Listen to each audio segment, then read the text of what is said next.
அனைவருக்கும் வணக்கம். நான் உங்கள் மோசஸ் ஒளியல் ஜோல வாஸ்து கன்சல்டன்ட் சென்னையிலிருந்து. ஏன்னா இப்போது தை மாத பலன்களாக பார்க்க போகிறோம். ஏன்னா தை மாதம், ஏன்னா தை பிறந்தா வழி பிறக்கும் அப்படின்னு சொல்லி எல்லாரும் காத்திருக்கிறோம். நிறைய பேருக்கு வழி பிறக்குது, சில பேருக்கு வழி பிறக்க மாட்டேது. ஏன் இதை பிறக்க மாட்டேது? ஏன்னா தை பிறந்தா ஏன் வழி பிறக்கணும் அப்படின்றத நம்ம யோசிக்கணும். ஏன்னா தை பிறந்தா வழி பிறக்கும் அப்படின்ற நிறைய ஆன்மீகம் சார்ந்த விஷயங்களை நிறைய யூடியூப்பில் சொல்லியிருப்பாங்க. அதுக்கு பின்னாடி இருக்க ஏதாவது ஒரு சூட்சமம் இருக்கும் இல்லையா? ஸோ அதை தான் நாம் பார்க்கணும். அதை பற்றின சின்ன ஒரு 2 நிமிஷம் பேசுவோம். அதை பார்த்துட்டு நம்ம அடுத்த ராசி பலன் என்னன்னு போகலாம். ஏன்னா தை பிறந்தா வழி பிறக்கும். ஏன்னா காலபுருஷ தத்துவத்திற்கு 10ஆம் இடத்துல சூரிய பகவான் சஞ்சரிக்கும் போது தான் தை மாதம் அப்படின்னு நம்ம சொல்கிறோம். காலபுருஷ தத்துவத்துக்கு, ராசிக்கு இல்லை, சரிங்களா? காலபுருஷ தத்துவத்துக்கு 10ஆம் இடத்துல சூரியன் சஞ்சரிக்கும் போது அதை நம்ம தை மாதம் சொல்லுவோம். ஏன்னா 10ஆம் இடம் என்பது கர்மஸ்தானம். ஸோ அப்போ இந்த தை மாதம் என்பது எதை சொல்லும் அப்படின்னா, உங்களோட கர்மங்களை எல்லாம் சரி பண்ணிட்டீங்கன்னா வழி தானாக போகிறோம். ஏன்னா 11ஆம் இடம் லாபஸ்தானம், மன மகிழ்ச்சியை குடிக்க, வெற்றியை குடிக்கக்கூடிய ஸ்தானம் தான் 11ஆம் இடம். ரெண்டுத்துக்குமே அதிபதி பார்த்தீங்கன்னா சனி பகவான் தான். ஸோ அதனால தான் தை பிறந்தா வழி பிறக்கும். ஏன்னா தை மாதத்தில் நீங்கள் செய்யக்கூடிய அந்த விஷயங்கள் தான் உங்களை அடுத்த வெற்றிக்கான வழிவகைகளை ஏற்படுத்தி கொடுக்க போகிறது. ஏன்னா சூரியன் ஆத்மகாரகன் இல்லையா? ஸோ அப்போ அந்த ஆத்மகாரகனுக்கு உண்டான அந்த கர்மங்களை எல்லாம் நிவர்த்தி செய்யும் போது, அதனால தான் நம்ம என்ன பண்ணுறோம், பழையன கழிதலும் புதியன புகுதலும் சொல்லி தை பிறந்தா போகி பண்டிகை கொண்டாடுறோம், மார்கழி கடைசி நாளில். ஸோ அப்போ தை பிறக்கும் போது புதுப்பான எல்லா விஷயமும் புதுமை, அதான் கழிவு எல்லாத்தையும் நீக்கிட்டு புதிய விஷயங்களோட தொடங்குகிறோம். நம்மளோட கர்மங்களை எல்லாத்தையும் சீர்படுத்தக்கூடிய ஒரு மாதம் தான் இந்த தை மாதம்.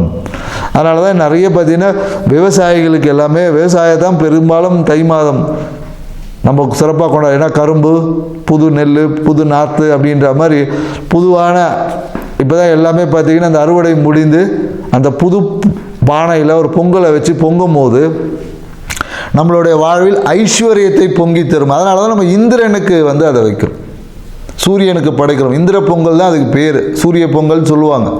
சூரியன், இந்திரன் இப்படி நிறைய, ஏன்னா இந்திரன் தான் விவசாயத்துக்கு அதிபதி. யாருன்னா இந்திரன் தான்.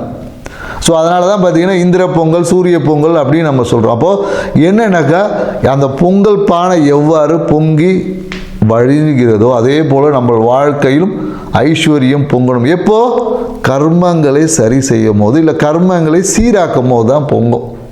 ஸோ இந்த விஷயத்தை இந்த தை மாதத்தில் புரிஞ்சு உங்கள் வாழ்க்கையில் நீங்கள் செய்ய வேண்டிய கடமைகளை செய்வது தான் உங்கள் கர்மங்களை நீக்குவதற்கான ஒரே வழி. நீங்கள் செய்ய வேண்டிய கடமை இருக்கும்.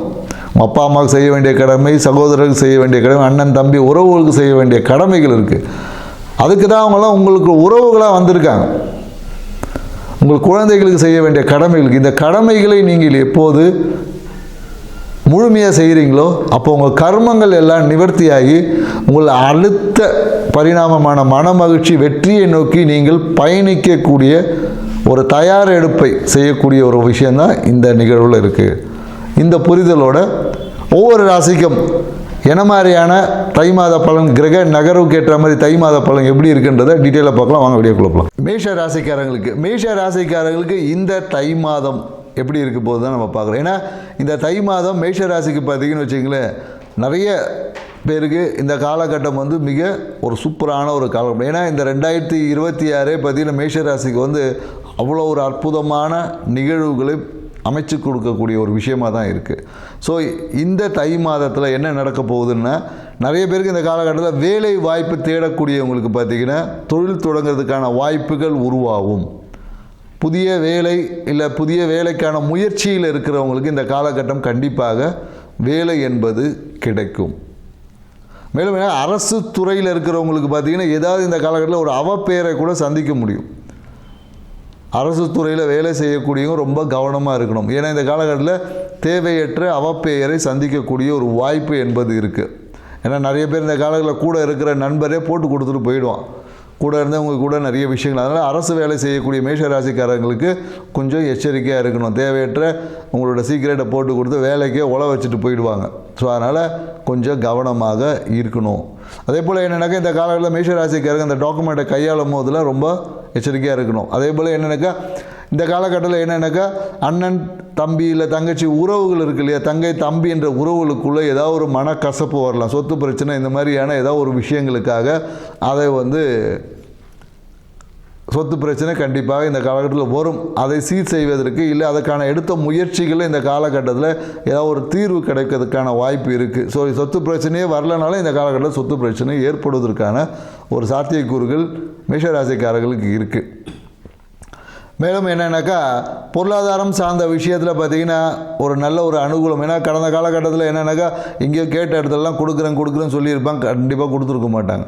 ஸோ இந்த காலகட்டத்தில் பணம் சார்ந்த விஷயத்தில் ஏதாவது எடுத்த முயற்சிகள் கண்டிப்பாக பண வரவை பெறக்கூடிய வாய்ப்புகள் இருக்குது. நிறைய பேர் இந்த காலத்தில் என்ன பண்ணுவாங்கன்னா அரசு உதவிகள் கேட்டிருப்பாங்க. அரசு சார்ந்த விஷயத்தில் ஏதாவது இந்த முதியோர் உதவித்தொகை அந்த மாதிரி அரசு சார்ந்த விஷயங்கள் ஏதாவது ஒரு எதிர்பார்ப்புகள் வர வேண்டிய பணம் தடைப்பட்ட பணம் எல்லாமே இந்த காலகட்டத்தில் வந்து சேரும். மேலும் என்னென்னாக்கா நிறைய பேர் இந்த காலத்தில் குலதெய்வ கோயிலுக்கு போவேன் அப்படின்னு இந்த காலகட்டத்தில் எல்லாருடைய எண்ணத்திலும் அதிகமாகும். ஆனால் குலதெய்வ கோயிலுக்கு போகும்போது கண்டிப்பாக ஒரு விநாயகர் கோயிலுக்கு போயிட்டு போகணும். இல்லைனா போகும்போதே ஒரு பிரச்சனையை சந்திக்க வேண்டியது இருக்குது. இல்லை போயிட்டு வரும்போதே குலதெய்வ கோயிலை எவ்வளோ மகிழ்ச்சியாக சாமி கும்பிட்றீங்களோ இல்லையோ பிரச்சனையோடு வர வேண்டிய ஒரு சூழல்களும் இருக்குது. அதனால் மேஷராசிக்காரர் இந்த காலகட்டத்தில் குலதெய்வ சார்ந்த விஷயம் பூர்வீகம் சொந்த ஊருக்கு போகும்போதெல்லாம் கொஞ்சம் கவனமாக போகணும். ஏன்னா அங்கேயும் உங்களுக்கு ஒரு பிரச்சனை தயாராக இருக்கும். ஸோ தந்தையால் ஏதாவது ஒரு பிரச்சனை இன்றைக்கோ செய்த விஷயங்களுக்கு இன்றைக்கி வருவான் வந்து சிக்குவான் அப்படின்னு சொல்லிட்டு எதிர்பார்ப்புகளோடு காத்திருப்பாங்க. ஸோ அதனால் நீங்கள் ஒரு விநாயகர் கோயிலுக்கு போயிட்டு விநாயகருக்கு கொஞ்சம் அருகம்புல்லை போட்டுட்டு போனீங்கன்னா அந்த பிரச்சனைக்கான சொல்யூஷன் தீர்வு என்பது கிடைக்கும். குலதெய்வம் சார்ந்த விஷயம் பூர்வீகம் சார்ந்த விஷயத்தில் ஒரு மகிழ்ச்சியான ஒரு அட்மாஸ்பியர் என்பது உருவாகும். மேலும் பார்த்திங்கன்னு வச்சுக்கோங்க, இந்த காலத்தில் 3ஆம் இடத்துல இருக்க குரு பகவான் பார்த்திங்கன்னா தம்பி தங்கையால் ஏதாவது ஒரு பொருளாதாரத்தை செலவு வைக்கிறதுக்கான வாய்ப்புகளை உருவாக்கிட்டே இருப்பாங்க.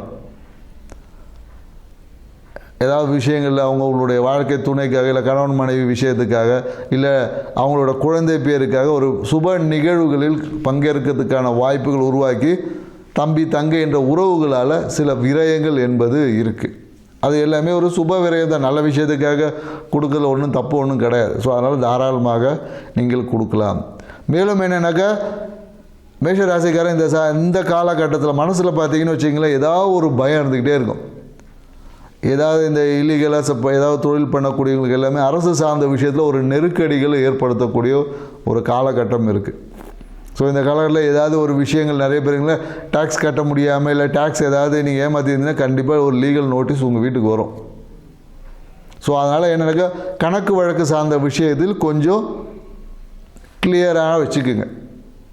இல்லை அது சார்ந்த விஷயத்தில் ஏதாவது ஒரு சின்ன பிரச்சனைகள் வருவதற்கான சாத்தியக்கூறுகளும் இருக்குது.